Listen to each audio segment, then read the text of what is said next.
Olá, pessoal! Sejam bem-vindos para mais uma aula de zoologia.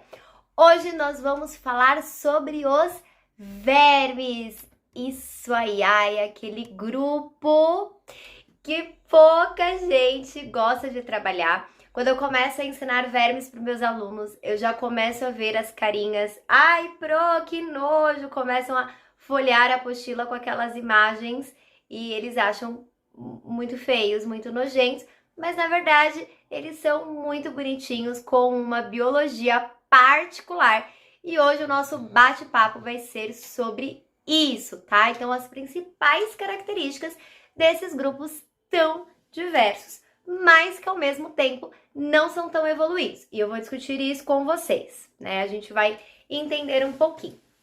Bom, então, primeiro é necessário a gente contextualizar, né, como surgiu os vermes, em que momento que eles estavam surgindo. Então, não esqueçam da nossa aulinha que nós já tivemos de poríferos e quinidários.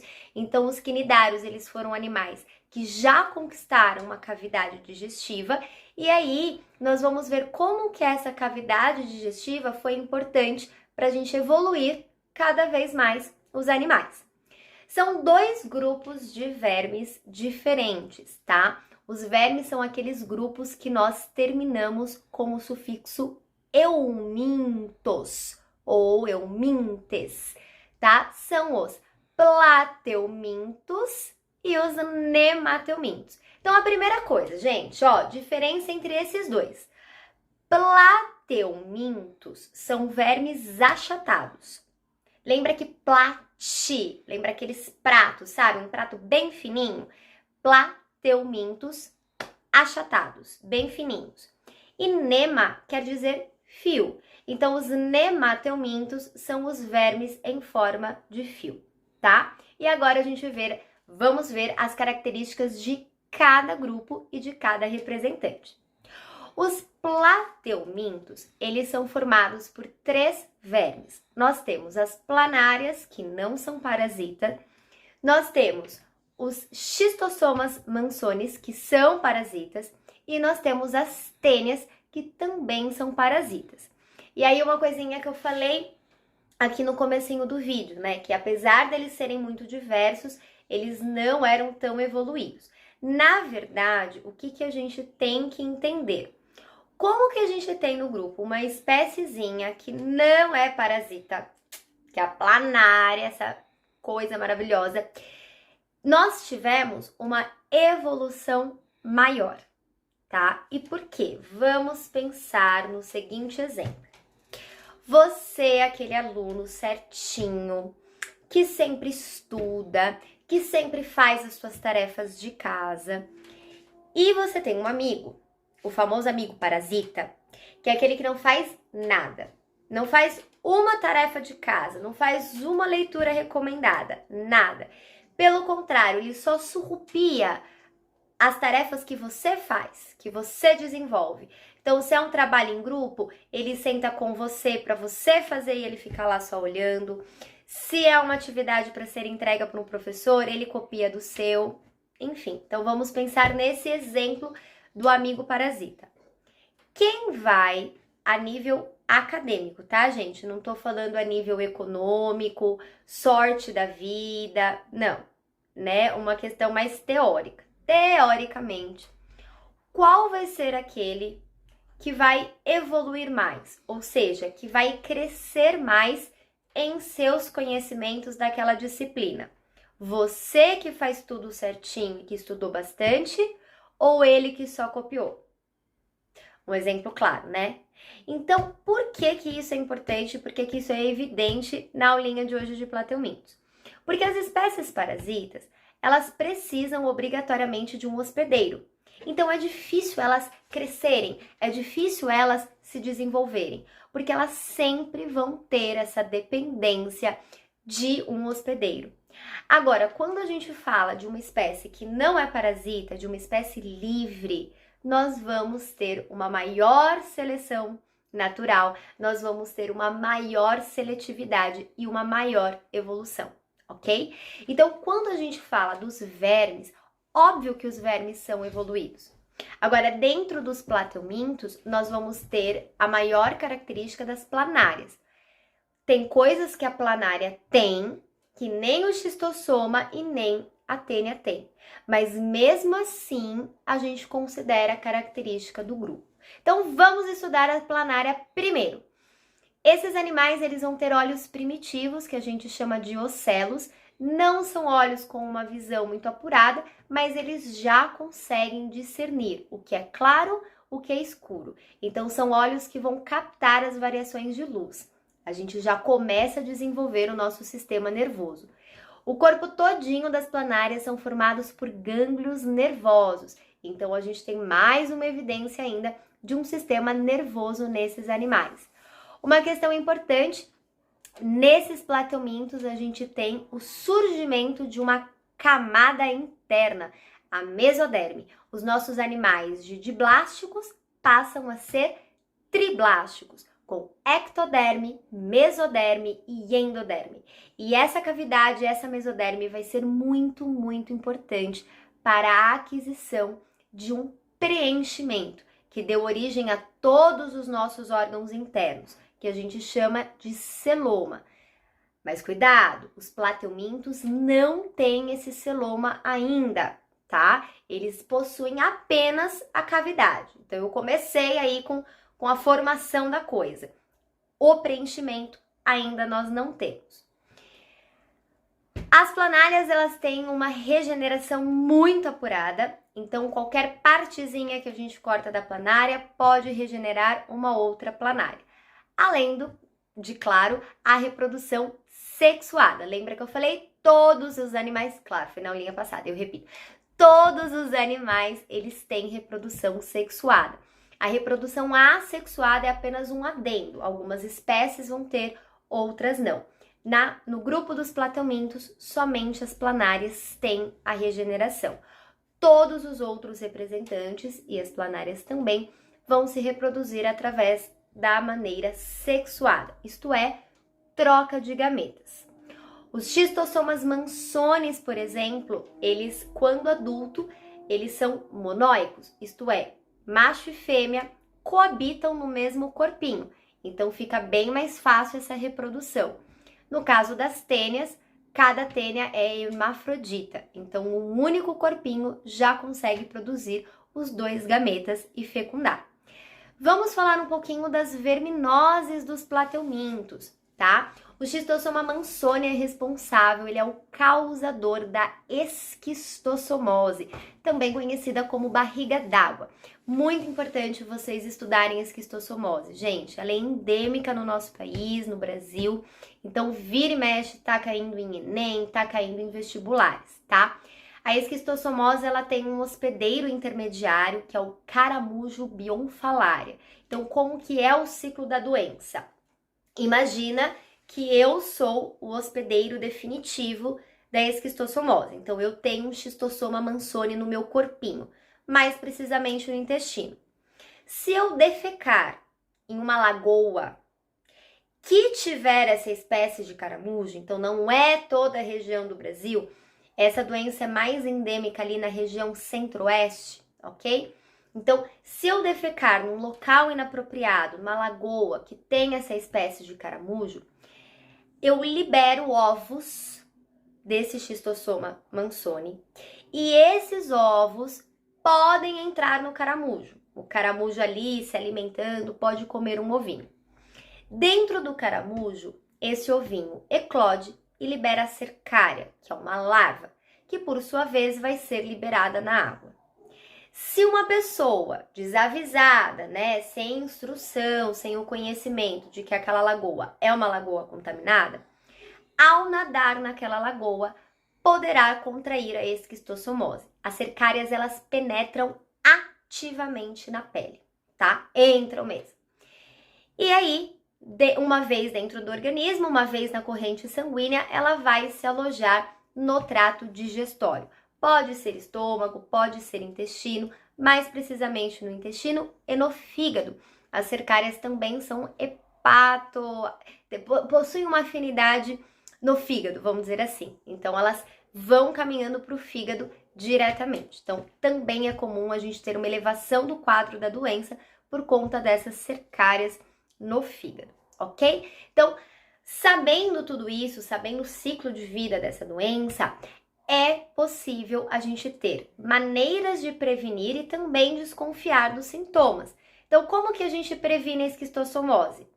Não nadando em lagoas contaminadas, tendo saneamento básico. Se você tem saneamento básico naquela região, não tem por que a pessoa defecar numa lagoa, tá? E como que a gente pode prever os sintomas? Se é no trato digestivo, além de febre, que é a primeira reação que um organismo tem quando algum outro agente infeccioso, né, quando algum outro organismo entra no nosso corpinho, então além da febre, a gente vai ter vômitos, diarreias, dores intestinais, estomacais, ok? Geralmente esses sintomas são gerais de todas as verminosas. Por exemplo, a teníase. A teníase já é um pouquinho diferente, né? Então elas são causadas por dois tipos de tênias. Nós temos a tênia solium, cujo hospedeiro intermediário é o porco, e nós temos a tênia saginata, cujo hospedeiro intermediário é a vaca. Uma dica importante para vocês lembrarem, ó, saginata, lembra de nata, que lembra leite, e leite lembra vaca. Uma diquinha. Professora, mas o porco também é mamífero, também tem leite. Mas, gente, quando a gente fala leite, qual é o primeiro animal que vem na cabeça? É a vaca. Então, aceita a brincadeirinha. Isso realmente ajuda na hora de um vestibular, qualquer coisa. Então, é um pequeno trocadilho que faz vocês não se confundirem nas espécies de tênia, porque é muito importante saber o hospedeiro intermediário e vocês vão entender o porquê. Como que a gente pega uma teníase? Através de carne contaminada. Então, a tênia, a larva de tênia, ela vai ficar enrustida na musculatura desses animais, o porco e a vaca.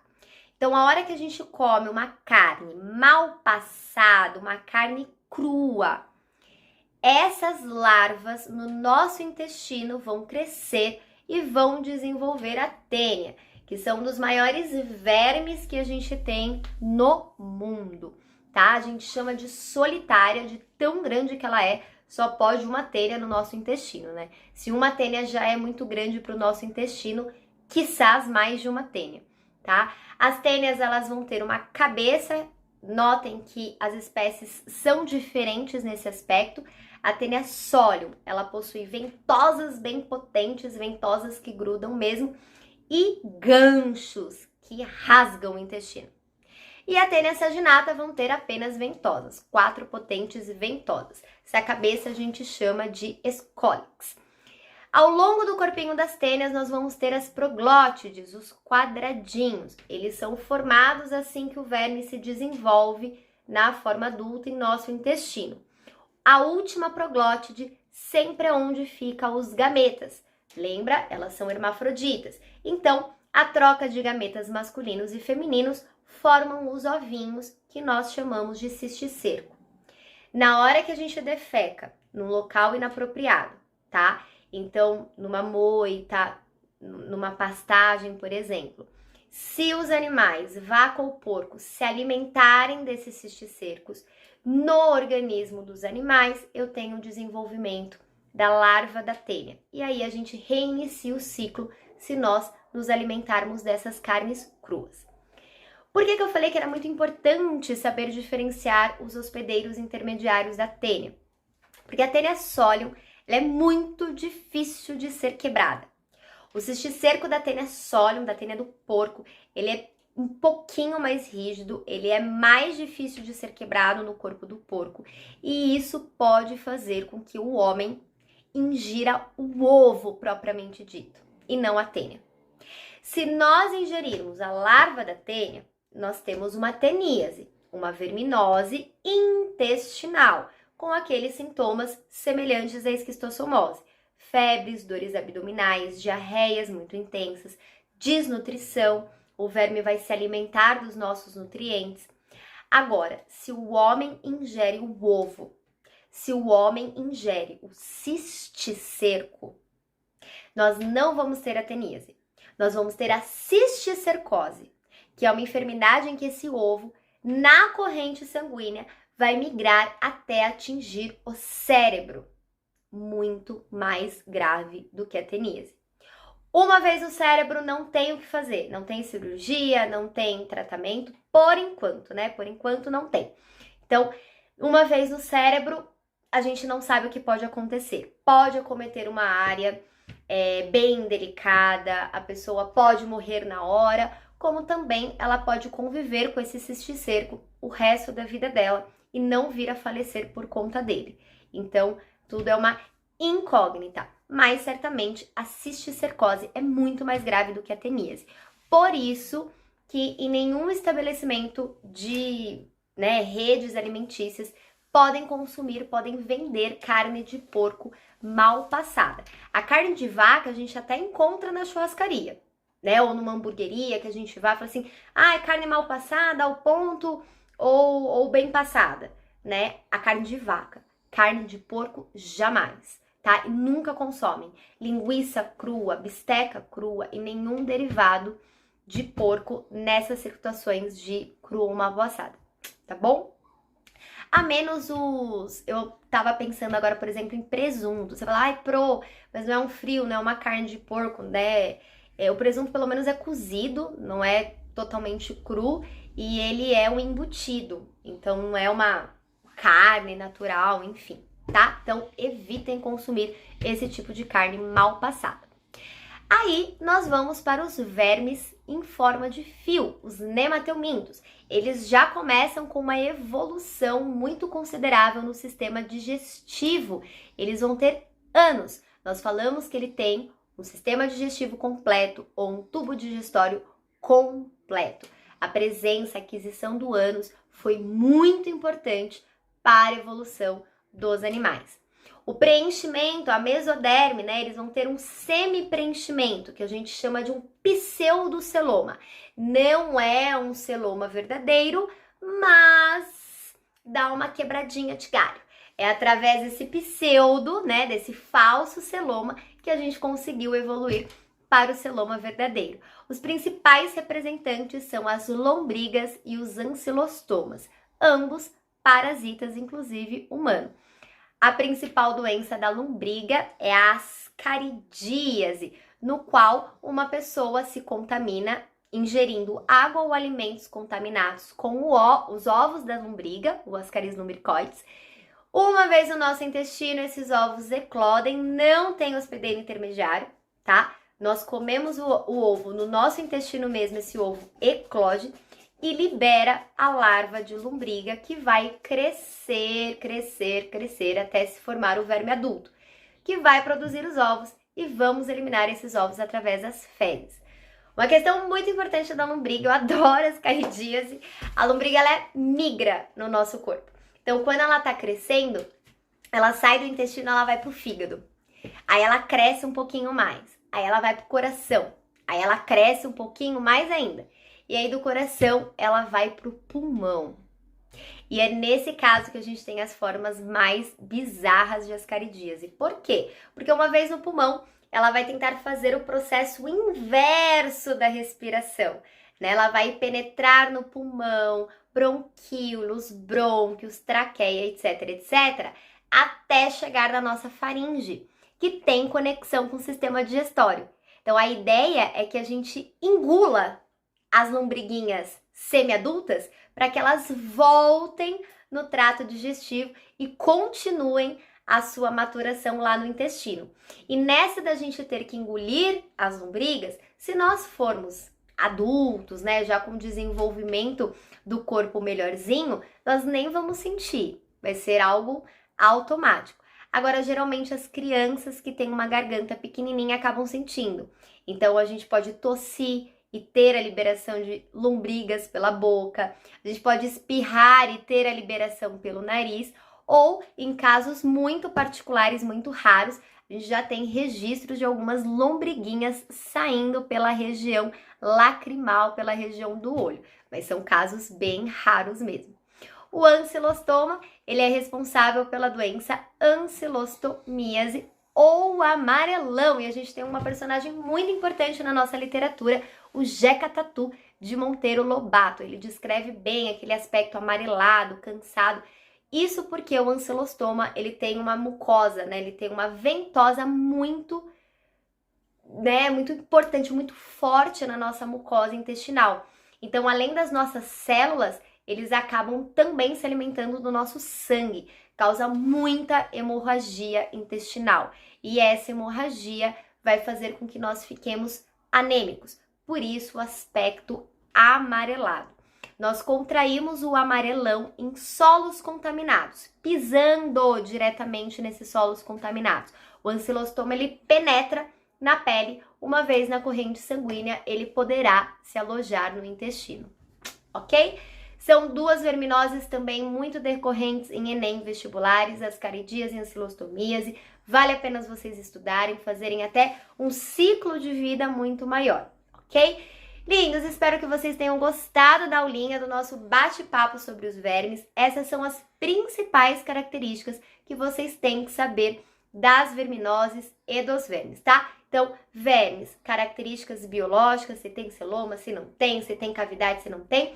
E a parte das verminoses, principalmente o ciclo de doença, como a gente contrai e aí aquela sugestão de como a gente pode prevenir. De uma forma geral, nós prevenimos as verminoses através do saneamento básico, ok? Saneamento básico consiste em 3 vertentes. O tratamento da água, então algumas doenças que a gente pode pegar com água contaminada, por exemplo, a ascaridíase. Então, saneamento básico, tratamento de água, tratamento de esgoto e coleta de lixo. Então, a maioria, serão todas as verminoses, a gente consegue combater com o saneamento básico. E por isso que também fica fácil vocês saberem quais são as principais regiões que não têm esse saneamento básico. No nosso país, são as regiões norte e centro-oeste, ok? As regiões assim mais desenvolvidas a respeito do saneamento são as regiões sudeste e sul, tá? Espero que tenham gostado da aulinha de hoje. Um beijo, até a próxima aula!